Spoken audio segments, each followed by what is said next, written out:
Hello everyone, my name is Ramika Ferguson-Adderley, and today I'm going to be talking about changes in an organization, and I'm going to be looking at them from a group level aspect. And we're using in our course the textbook Organizational Change, and the author has done a really good job in differentiating the changes that we see in organizations. And we know that those changes can happen at an individual level, at a group level, and at a large organization level. And so we're going to look today at that group level change, and those changes occur through the use of work groups. And there are three main work groups that are defined in our text today. The work group is just an effective way in bringing about a change in an organization, because you're talking about smaller pieces of an organization. You're not looking at the individual level, which is a microscopic view, but the work group creates clusters that allow for change to occur easily, and you're able to manage them well as in addition. So we're looking at work groups which bring about group level changes. Another aspect of the work group when we're considering change within an organization is that we know that the memberships are easily transitioned. If you look at a work group, it's easy to change out one member of a work group if the dynamics are not working, or if the individual in that work group is not efficiently trained and or motivated to work for the advancement of the organization and for the reaching of goals of the work group. You can easily change out members within those work groups. There was an article that I read by Codrinu written in 2010, and he gives a different view or spin on what that group level change looks like within an organization. And we're going to start at the very top of the screen. He shares that it involves undermining the self-sufficiency feeling by helping groups unlearn some attitudinal behaviors. And then he says that it involves interrelationships, and that in its turn is facilitated by organizational infrastructure. Before we go on, one of the things about the group level changes is that it really does change the dynamic of looking at change from an individual point of view.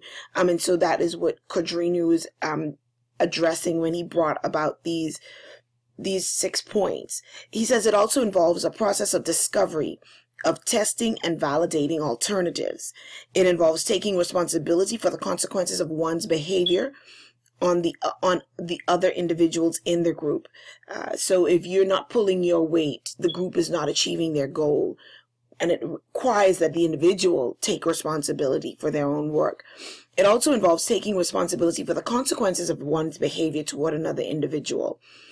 It involves honesty to oneself and to others. So a lot of times we get into work groups, and once the goal is set, we can really be honest with ourselves and say, I may not be the best fit for this work group. My skills are not the best for this work group. But in order for organizational change to happen at a group level, these 6 points, according to Codrinu, must be present. Our text looks at 3 activities in group level change, or three work groups within group level changes. And the first one is team building. And Beckard in 1972, as cited by our author, states 4 purposes of team building. And the first one is to help set goals and priorities, and to analyze and allocate the way work is performed, to examine the way the group is working, looking at its processes, and to look at the interpersonal relationships among members. Organizations typically rely on team building processes or activities when they are going through an organizational change. And so, according to Beckard, it is important for overall efficiency of an organization. Beckard also goes on to say that the team itself can only be efficient if the goals are very clearly stated. And that is one thing that a lot of times we miss when we're going through change is that the goal of the team is not clearly defined. If you have a team and everyone has their own view of what the end goal or the end product is, you end up with people pulling in different directions. You have individuals on the team trying to become individuals again, where the main overall purpose of the team is to work together in order for the organization to move toward the change that it wants to see.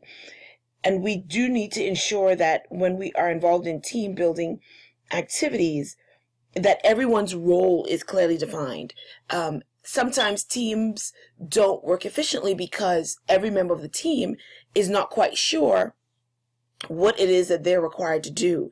And so we need to pay close attention to ensure that every member of the team understands their role and their purpose and their responsibility.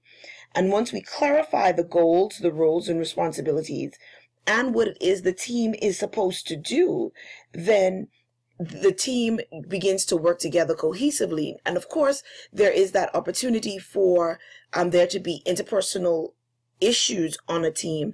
And as a team lead, or as the organization reviews a team, if it comes up about that there are issues within the team, we go back to that first point that I made about work groups. Members in work groups are easily transitioned.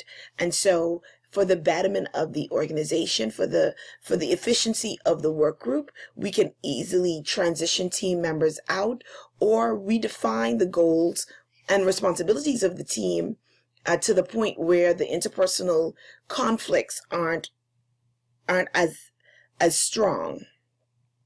The next area that is looked at when we're looking at group level changes in an organization, or group level change within an organization, is self-directed groups. And these are usually used by organizations that are in the process of downsizing or decentralizing.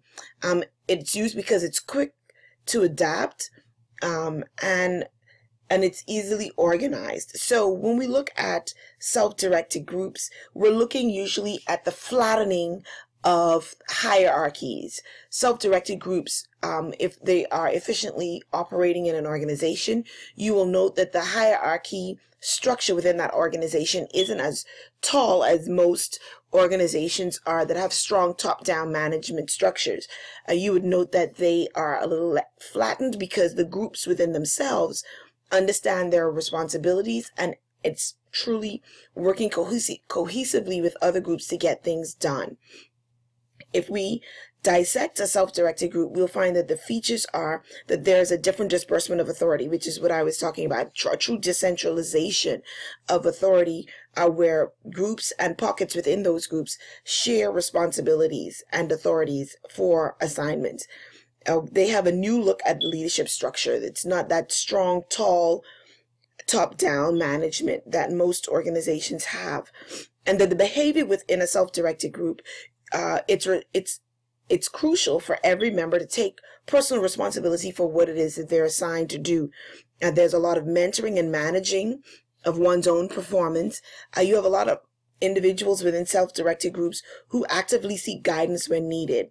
And they help others in the group because they realize that the strength of the group is everyone working together cohesively to ensure the end goal is met.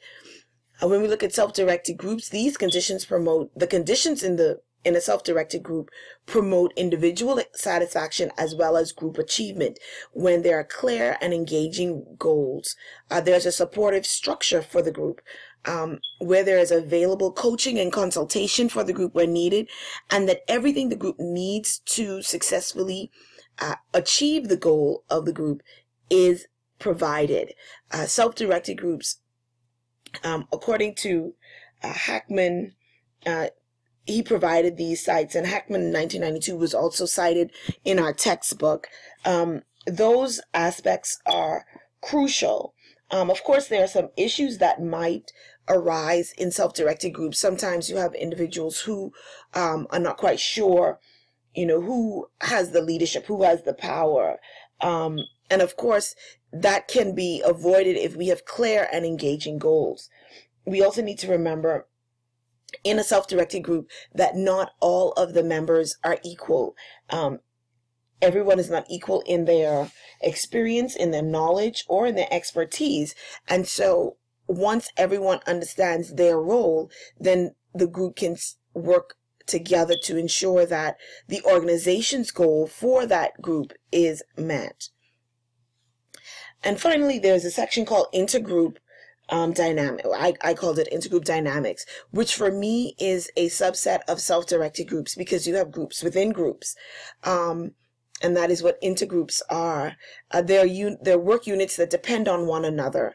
So, for example, you may have in an organization, for example, in the organization that I work in, which is Southeastern University, you have two groups. You have a group that's admissions, and then you have a group that's financial aid, and then you have a group that's marketing.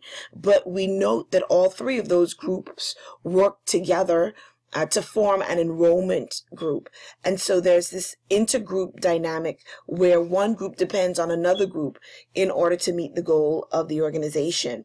And sometimes you will have conflicts between groups, but it's important for leadership in the organization to be able to quickly identify if those conflicts are real or if they're just shady.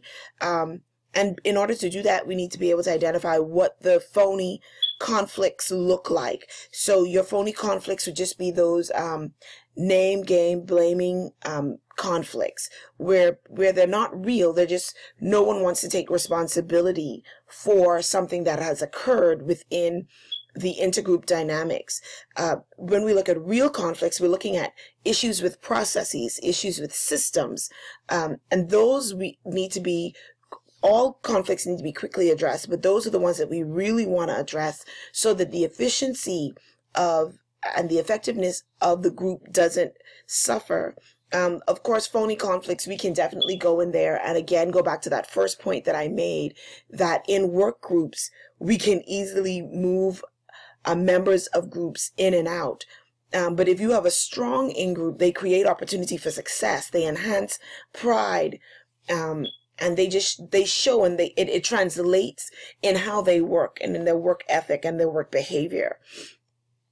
And so the overall summary of work groups and the changes that occur in organizations because of group levels and work groups, they serve as the core of many organizations these days. We find that a lot of organizations are moving toward work groups, the work group structure, and they become the meeting point between an individual and the organization. They help the employees determine their organization reality. And like I said earlier, it's becoming the norm rather than the exception. And they allow for an individual within an organization to function at higher levels of efficiency, because in a group setting, you're not alone. You have the support, if structured correctly, of coaches and mentors that help you to get your assignment done, which then promotes the overall goal of an organization. And of course, group work definitely helps to give opportunity for greater productivity. As in any organization, if these things aren't set out properly, then there will be conflicts, there will be issues, there will be problems. But I do believe that a lot of work groups are in existence within organizations, but leadership hasn't found a way to cohesively put them together or help them to see that their dynamics can bring about a greater proficiency in an organization. Sometimes it just takes leadership and a moment to step back, look at what it is that they have, and restructure their jobs or their organizations for the increased proficiency and efficiency and meeting of goals. Thank you so much. I hope that something that I would have shared today brings enlightenment to your view of group level organizational change. Thank you very much.